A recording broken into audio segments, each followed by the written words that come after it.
नमस्कार, DD news देख रहे हैं आप और आपके साथ मैं हूं शहला निगार। बुलेटिन की शुरुआत में सबसे पहले नजर सुर्खियों पर।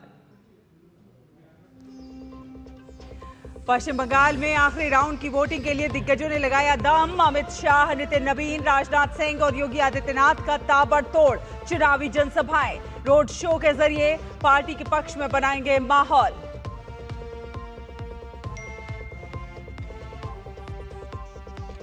पश्चिम बंगाल में विपक्षी दलों ने भी लगाया दमखम। मुख्यमंत्री ममता बनर्जी को door to door campaign. Congress की भी जोर आजमाइश जारी। दूसरे चरण में आज पहली बार प्रचार करेंगे राहुल गांधी।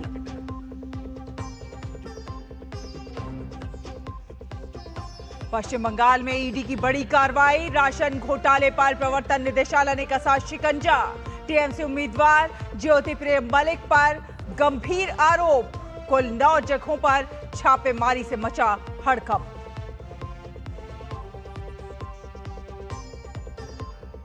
तेलंगाना में अपने साथियों के साथ आज सरेंडर कर सकता है माओवादी हेमला विजय उर्फ एतू। दोपहर 3 बजे प्रेस कॉन्फ्रेंस के जरिए और आपको सीधे लिए चलते हैं प्रेस कॉन्फ्रेंस में। इस समय बासरी स्वराज प्रेस कॉन्फ्रेंस के जरिए जानकारी दे रही हैं। पुनः हो रही है।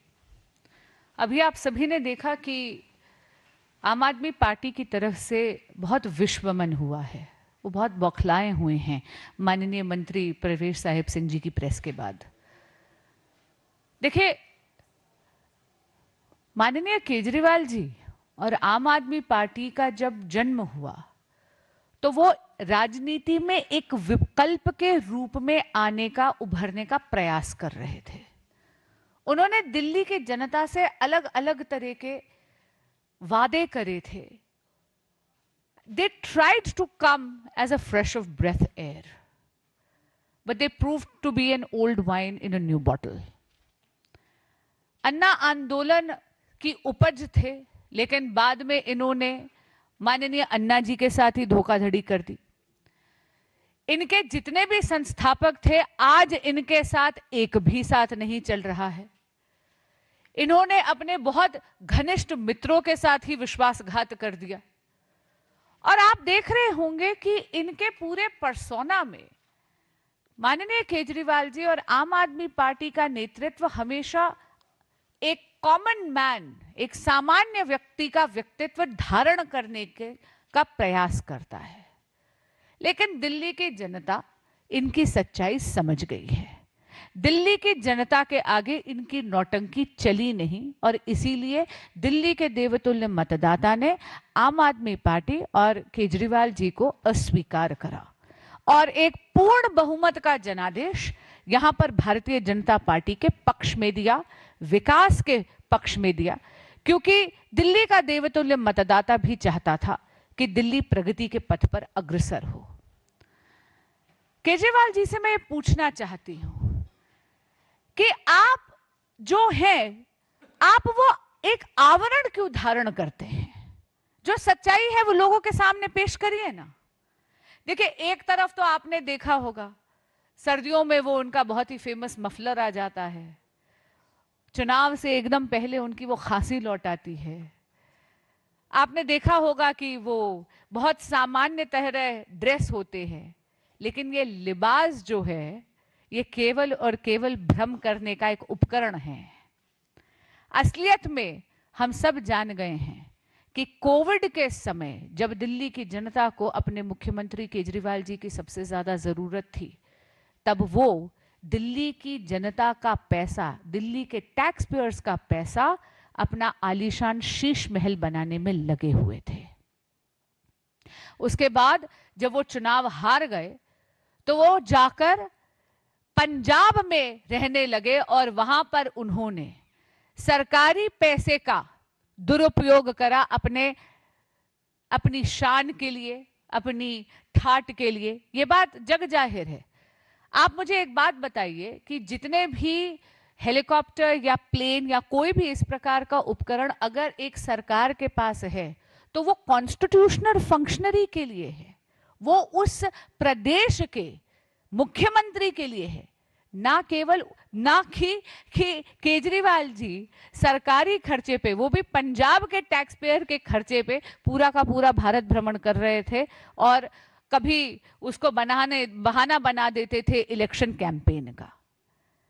और अब जब वो ना विधायक थे ना मुख्यमंत्री थे, तो भी उन्होंने ये कहा और दिखा भी दिया अपने कॉन्डक्ट से, वो लुटियंस के सरकारी बंगलों में रहे, अपने तत्कालीन राज्यसभा के सदस्य के घर में।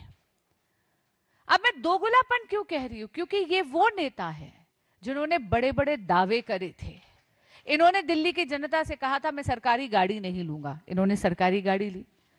इन्होंने ये कहा कि कभी भी मैं सरकारी बंगला नहीं लूंगा, सरकारी बंगले में रही नहीं बल्कि कचहरी तक जाकर सरकार से यह मांग करी कि आप मुझे एक सरकारी बंगला दीजिए।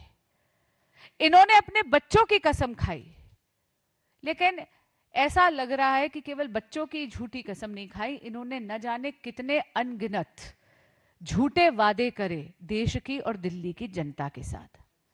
मुद्दा लग्जरी में रहने अकेले का नहीं है, मुद्दा दो तरह का है। पहला मुद्दा है जो शीश महल इन्होंने बनाया था सरकारी पैसे का दुरुपयोग कर कर, टैक्स पेयर को ठग कर।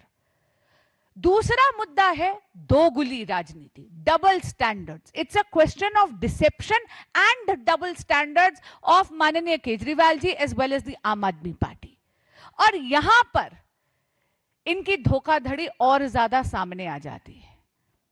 हाल ही में आपने देखा कि किस तरह इन्होंने दिल्ली की जुडिशरी की एक महिला जज पर इतने आक्षेप करे, इस प्रकार के व्यक्तिगत प्रहार करे कि इन्होंने उनको भी प्रेशराइज करने का प्रयास करा।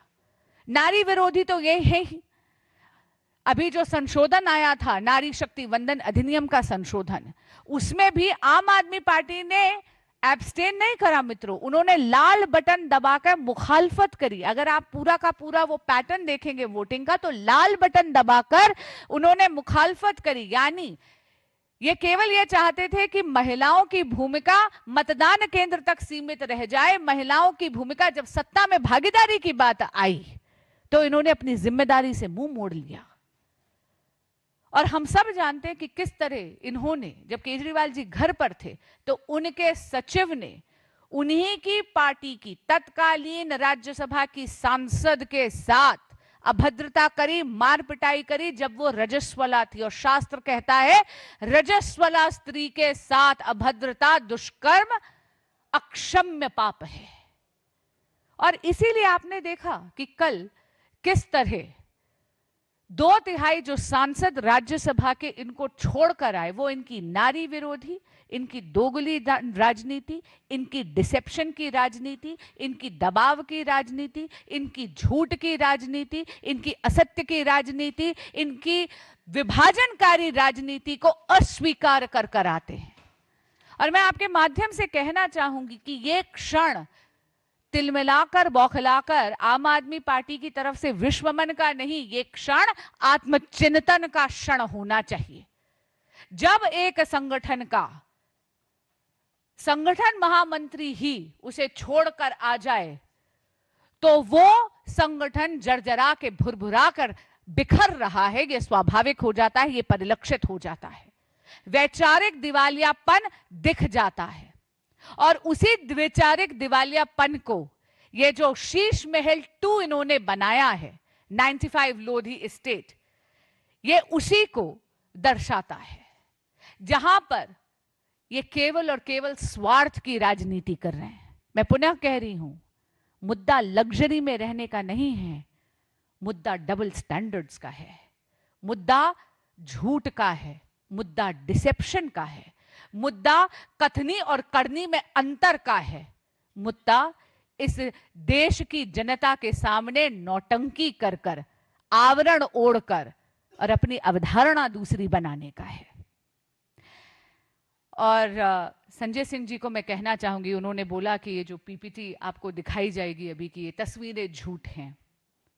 मैं उनको बोलना चाहूंगी, माय फर्नीचर माय वे नाम का एक कंपनी है, इनकी ऑनलाइन प्रेजेंस भी है। ये वो कंपनी है जो शीश महल 2 में फर्नीचर दे रही है। ये उन्हीं के प्रपोज्ड फोटोग्राफ्स, उन्हीं के प्रपोज्ड डिजाइन्स हैं जो केजरीवाल जी के शीश महल 2 के हैं, जिसको यहां पर परिलक्षित करा है।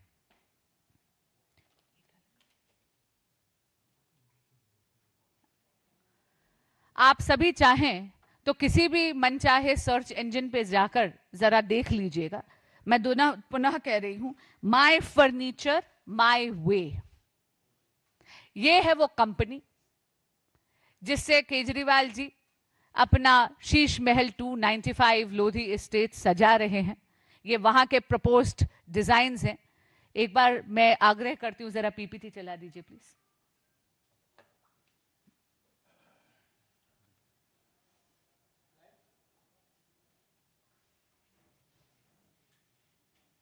आप देख रहे हैं इसमें लेआउट प्लान है, डिजाइन कॉन्सेप्ट है और स्टाइल इमेजेस हैं।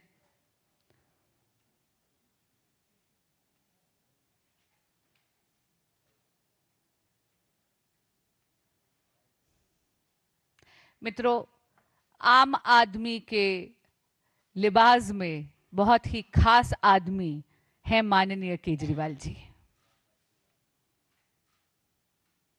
जैसा आप देख रहे हैं इन तस्वीरों से आपको साफ दिख रहा होगा।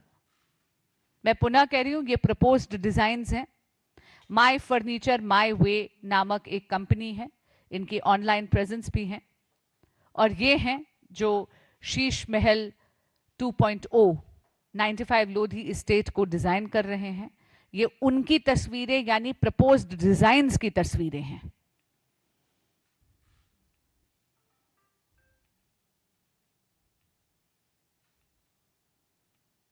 जैसा कि इस पीपीटी से आपको साफ दिख रहा होगा, ये आम आदमी के शौक नहीं, ये बहुत ही खास आदमी के शौक हैं।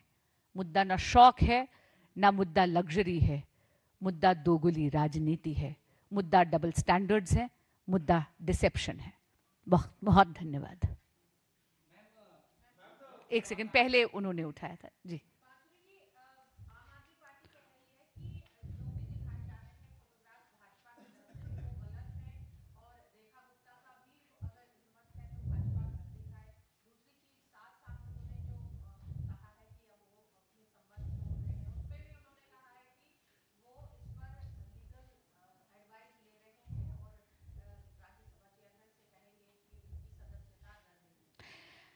देखिए, वो बौखलाए हुए हैं, वो शायद अंतर नहीं समझ रहे। मैंने कहा ये प्रपोज्ड डिजाइन्स हैं, माय फर्नीचर माय वे के प्रपोज्ड डिजाइन्स हैं, ये जो कंपनी प्रोवाइड करती है। क्योंकि my furniture my way Kejriwal ji का शीश महल 2.0 95 लोधी एस्टेट को सजा रहा है।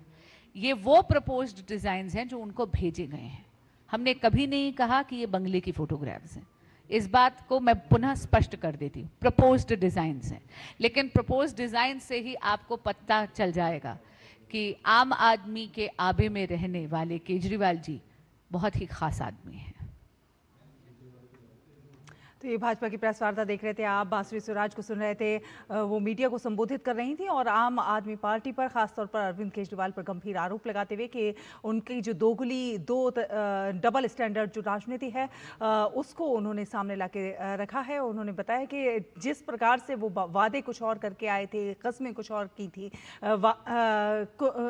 तमाम वादे किए थे, लेकिन उन पर खरे उतरते हुए नजर नहीं आए, बल्कि उसके बिल्कुल उलट काम करते हुए वो नजर आए। फिलहाल एक छोटा सा ब्रेक लेते हैं, ब्रेक के उस पर खबरों के सिलसिले को जारी रखेंगे। व्यक्तिगत जानकारी के लिए ऑनलाइन अनुरोधों से रहें सावधान। कुछ भी जानकारी देने से पहले जरूर सोचें। कोई भी वैधानिक कंपनी फोन या इंटरनेट पर आपसे निजी जानकारी कभी भी नहीं मांगती, इसलिए ऐसे कॉल या ईमेल आने पर अपनी जानकारी देने से पहले समझदारी दिखाएं और सावधानी बरतें।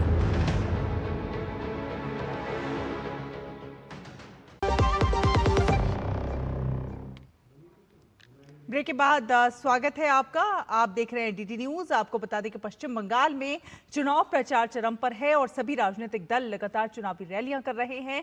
भाजपा के वरिष्ठ नेता और केंद्रीय गृह और सहकारिता मंत्री अमित शाह आज भी पश्चिम बंगाल के दौरे पर रहेंगे। अमित शाह आज कई जनसभाओं को संबोधित करेंगे और रोड शो में भाग लेंगे। निर्धारित कार्यक्रम के अनुसार अमित शाह जमालपुर विधानसभा क्षेत्र में पहली जनसभा को संबोधित करेंगे, जबकि दूसरी सभा श्यामपुर हावड़ा में आयोजित होगी। इसके बाद अमित शाह हावड़ा में रोड शो करेंगे। दिन का अंतिम कार्यक्रम शाम कोलकाता के टॉलीगंज क्षेत्र में रोड शो के रूप में होगा और इस दौरे को राज्य में पार्टी के जनसंपर्क अभियान को मजबूत करने की दिशा में महत्वपूर्ण माना जा रहा है। भाजपा के राष्ट्रीय अध्यक्ष नितिन नवीन भी आज पश्चिम बंगाल के दौरे पर रहेंगे और कई कार्यक्रमों में हिस्सा लेंगे। नितिन नवीन अपने दौरे की शुरुआत बारानगर में रोड शो से करेंगे। इसके बाद अशोकनगर में उनका एक रोड शो आयोजित होगा। वहीं श्रीरामपुर के हुगली में भी एक रोड शो किया जाएगा। दिन के अंत में नितिन नवीन हावड़ा में आयोजित बौद्धिक सम्मेलन में भाग लेंगे। नितिन नवीन का ये दौरा राज्य में पार्टी की गतिविधियों को बढ़ावा देने के उद्देश्य से किया जा रहा है। तो एक तरफ बीजेपी लगातार धुआंधार प्रचार कर रही है, वहीं दूसरी तरफ राज्य में सत्तारूढ़ टीएमसी और कांग्रेस ने भी पूरी ताकत झोंक रखी है। कांग्रेस नेता राहुल गांधी आज राज्य में 2 रैलियों को संबोधित करेंगे। राहुल गांधी कोलकाता, साउथ 24 परगना और हुगली में चुनाव प्रचार करेंगे। तो वहीं ममता बनर्जी लगातार डोर टू डोर प्रचार कर रही हैं। उनके साथ अभिषेक बनर्जी भी लगातार चुनावी रैलियों को संबोधित कर रहे हैं। दोनों ही पार्टियों ने चुनाव प्रचार में पूरी ताकत लगा रखी है। अब बात चुनावी शोर में भी नहीं दब रहे घोटालों के सबूत की। जी हां, प्रवर्तन निदेशालय के कोलकाता जोनल ऑफिस ने राज्य में बड़ी कार्रवाई की है। ईडी की ओर से कोलकाता, वर्धमान और उत्तर 24 परगना के हावड़ा सहित कुल 9 ठिकानों पर छापेमारी की जा रही है। ईडी ने राशन घोटाले में मनी लॉन्ड्रिंग से जुड़े मामलों की जांच के मद्देनजर prevention of money laundering act 2002 यानी कि पीएमएलए के तहत ये छापेमारी की है। आरोप है कि इन लोगों ने एक सुनियोजित तरीके से पीडीएस के तहत गरीबों के लिए निर्धारित गेहूं को अवैध रूप से बाजार में बेचा। इसके लिए उन्होंने सप्लायर्स, लाइसेंस प्राप्त डिस्ट्रीब्यूटर्स और डीलर्स और बिचौलियों के साथ मिलकर कम कीमत पर गेहूं हासिल किया और उसे सप्लाई चेन से डाइवर्ट कर अलग अलग स्थानों पर इकट्ठा किया। करतूत को छिपाने के लिए आरोपियों ने फूड कॉर्पोरेशन ऑफ इंडिया और राज्य सरकार के चिन्ह वाले मूल बोरियों को हटाकर दोबारा गेहूं भरा और इससे उसकी पहचान छिपा दी जाती थी। बाद में इसे खुले बाजार या फिर निर्यात के जरिए बेचा जाता था और इस पूरे घोटाले के जरिए आरोपियों ने अवैध कमाई अर्जित की।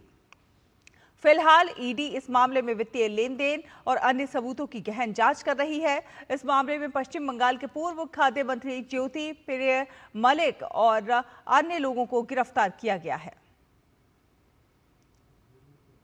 पश्चिम बंगाल के मुर्शिदाबाद की 4 सीटों पर तृणमूल हार रही है और ऐसा दावा खुद टीएमसी के ही एक विधायक ने किया है। सागर धेजी के निवर्तमान तृणमूल विधायक इस बार भी उसी विधानसभा सीट से टीएमसी के उम्मीदवार हैं। पहले चरण की 152 सीटों में से 22 सीटें मुर्शिदाबाद में हैं। 2021 के विधानसभा चुनाव में तृणमूल ने इन 22 में से 20 सीटें जीती थीं। टीएमसी विधायक बायरन विश्वास का मानना है कि वे सागर देदी में हार रहे हैं। उन्होंने कहा कि जंगीपुर में तृणमूल उम्मीदवार जाकिर हुसैन और शामशेरगंज में तृणमूल उम्मीदवार नूर आलम हार रहे हैं। साथ साथ फरक्का में तृणमूल उम्मीदवार अमीरुल इस्लाम की हार का भी उन्होंने दावा किया है। मुस्लिम बहुल मुर्शिदाबाद में ये बायरन विश्वास का ये बयान काफी ज्यादा सुर्खियां बटोर रहा है। तो बायरन के विश्वास से हलचल जो है बढ़ती हुई नजर आ रही है। मुर्शिदाबाद में टीएमसी को 4 सीटों पर हार का यह दावा खुद तृणमूल के एक व्यक्ति ने किया है। इसी के साथ इस बुलेटिन में फिलहाल इतना ही। डीडी न्यूज पर खबरों का सिलसिला लगातार जारी है। देखते रहिए डीडी न्यूज। नमस्कार।